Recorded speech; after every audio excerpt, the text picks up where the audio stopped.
I just want to go through a quick demo and point out some differences that you'll encounter of this kit compared to the Baird kit if you've been practicing with that one. So there's a lot of things that I like about this kit, but there are a couple of differences.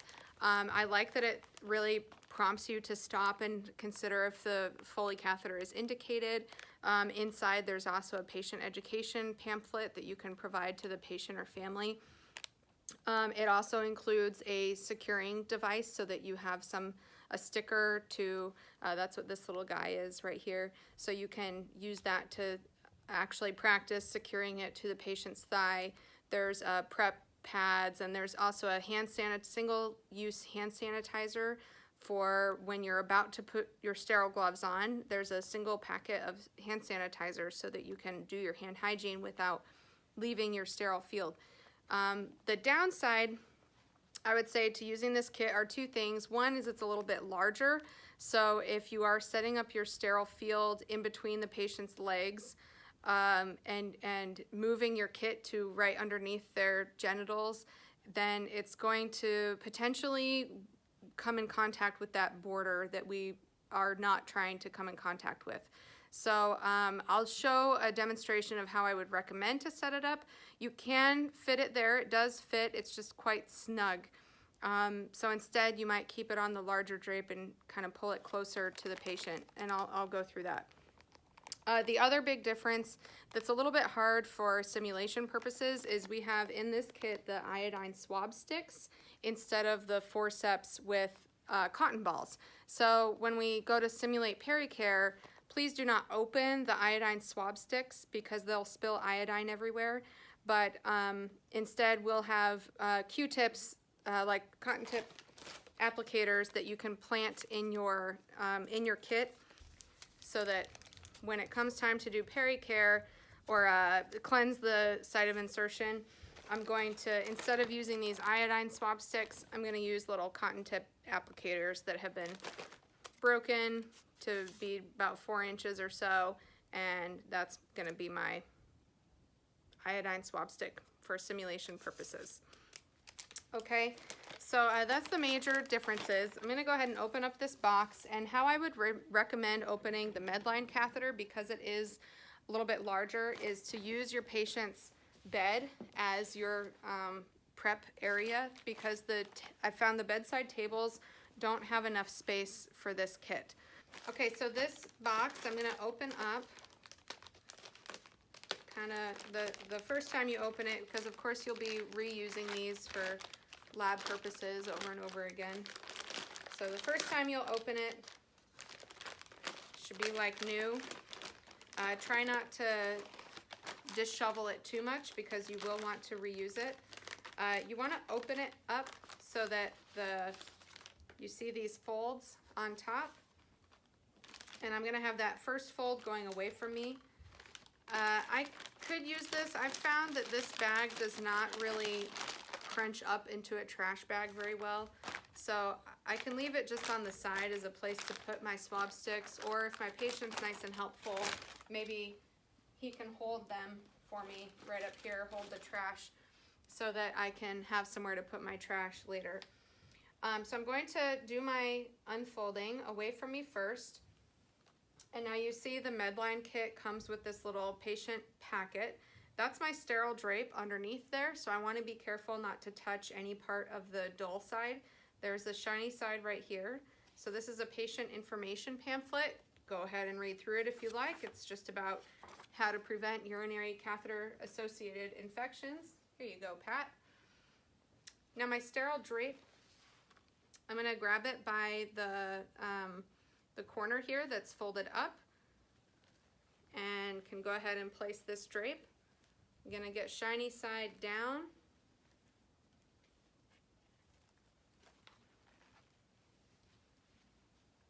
So it folded on itself right there, so I'm just going to be aware of that. And let's go ahead and get this drape under. I'm not going to use that corner much anyway. So when you have your borders that have folded in or anything like that, basically it's encroaching. Instead of having a 1-inch border, you're having a little bit less space here. So right now my border would be right here, if that makes sense, because I touched up here and it folded back on itself.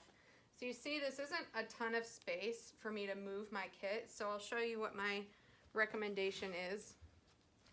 I'm gonna continue unfolding here, and I don't want these to unfold on themselves. I'm gonna kind of spin it to maximize the space on the bed. And then you see there's, under the last fold here is my sterile glove, so it's kind of folded, a little diamond or little corner of it is folded over the sterile gloves. I can take those out, and I'm gonna put my sterile gloves on, like on a bedside table away from this location. Last fold is toward me. Now I can reposition this so that it's nice. I've got a nice big space to work with. You want to be keeping, I probably even want this a little bit higher, because I want my sterile field to be at waist height. There we go. So now for my gloves. Because I don't really have room right here, I could do like on my patient's abdomen, put my sterile gloves on, or I could somehow manage to pull that over. I would just go ahead and use a bedside table. And when you're doing this, you want to be sure that you're not turning your back onto anything over here. So this is my opportunity to do hand hygiene before sterile gloving. This is a single packet only, so I'm not actually going to do it, but it's there, and that's a great thing that it has in there. I'm using the gloves that came in my package, but you could use the gloves that you have sized for you. Whoa, almost folded in. That was a close call.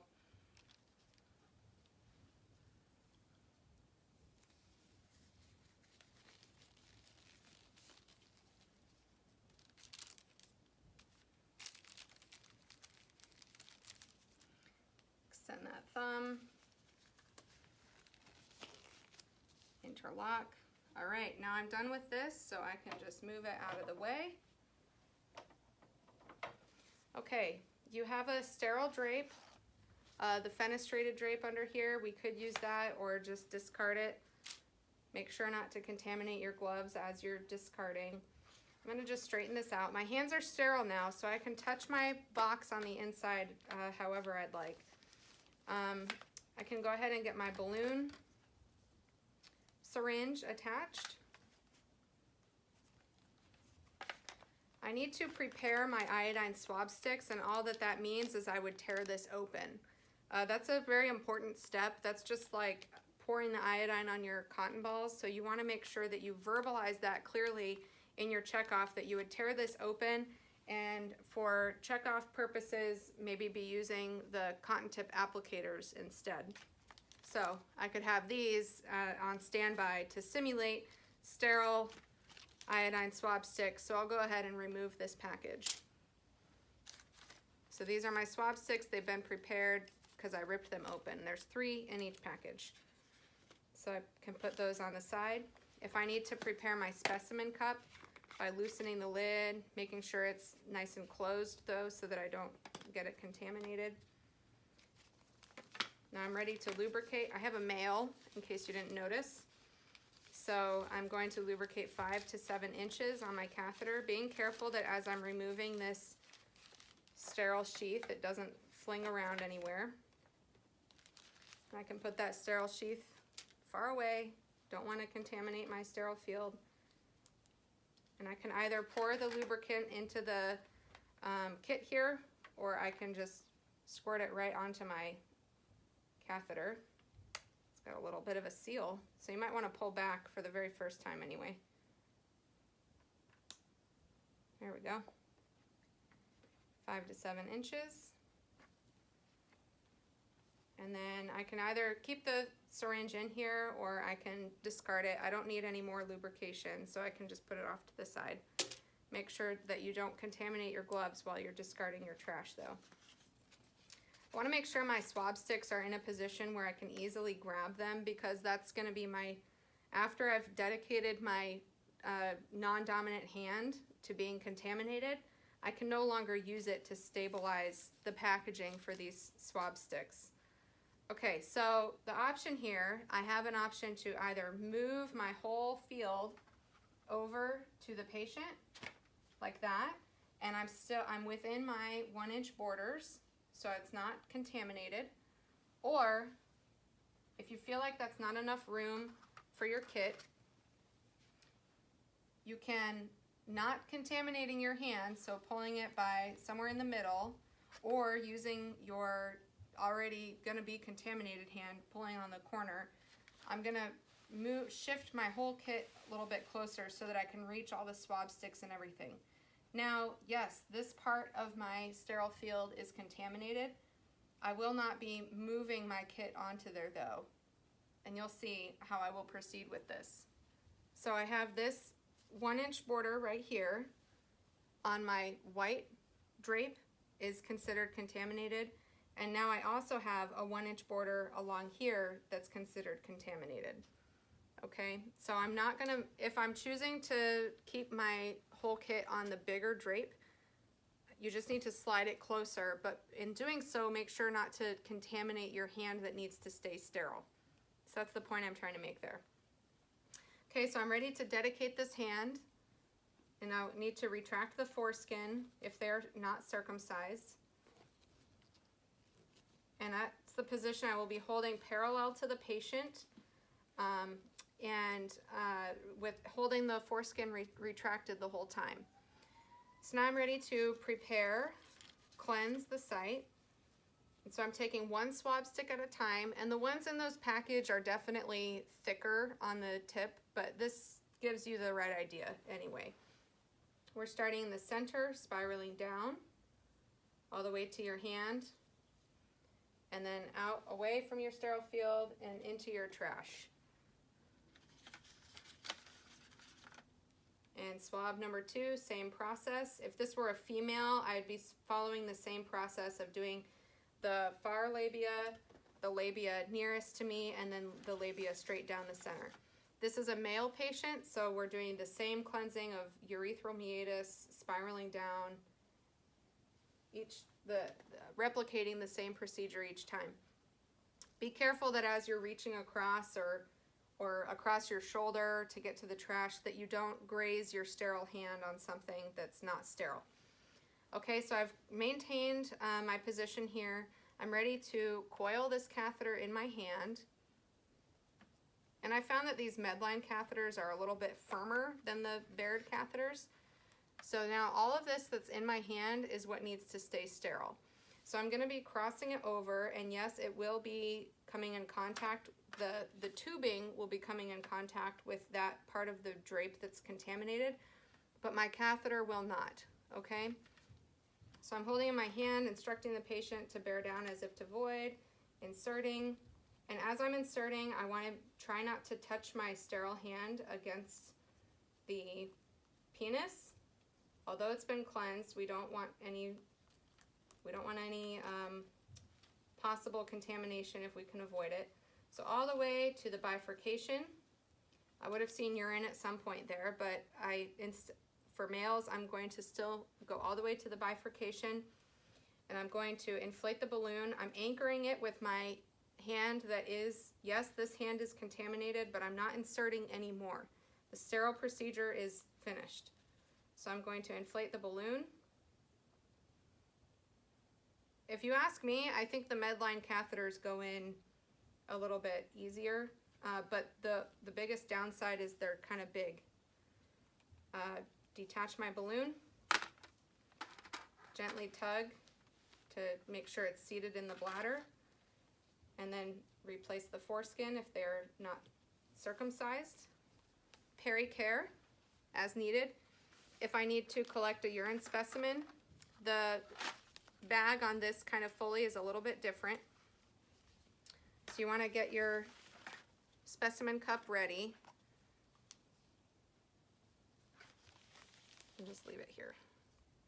I thought I was so careful with the lube, and yet it still got everywhere. All right, So with these bags, you pull them out of their little spigot here, and then you'd hold it over your cup for collection, not touching on the inside because you don't want to contaminate it. First time it's always kind of stiff. There we go. So just moving that plug would make the urine flow. And then close it once you have enough for your specimen. You'd be placing this bag just like the Baird bags. I want to show you how the securing device works. So it wraps around the sample port. If you weren't collecting a specimen right now, but maybe you need to later, this would be our sampling port. So I call this a StatLock, but it's not a StatLock brand, so it's just a Foley securing device. It wraps around that port. You would prep the patient with, I'm just saying there's actually some instructions in here as well. You prep the patient with, I want to make sure, alcohol and then the Sure Prep, yeah. Okay, so you prep their skin with the alcohol prep, and then after that's dry with the Sure Prep, that will protect their skin from getting torn apart by this. And then if you were actually going to apply it, you'd peel this adhesive backing off and it would stick right on their thigh. Okay? Oh, I didn't put my plug back in. Do that. Otherwise, it's all the same as the Baird catheter, so below the level of the bladder, clipped or coiled onto the bedding, making sure it's draining free of obstruction, charting your coca, how the patient tolerated, etc. So that's the Medline catheter compared to the Baird catheter. So if you have any questions, otherwise, please let us know. Thanks.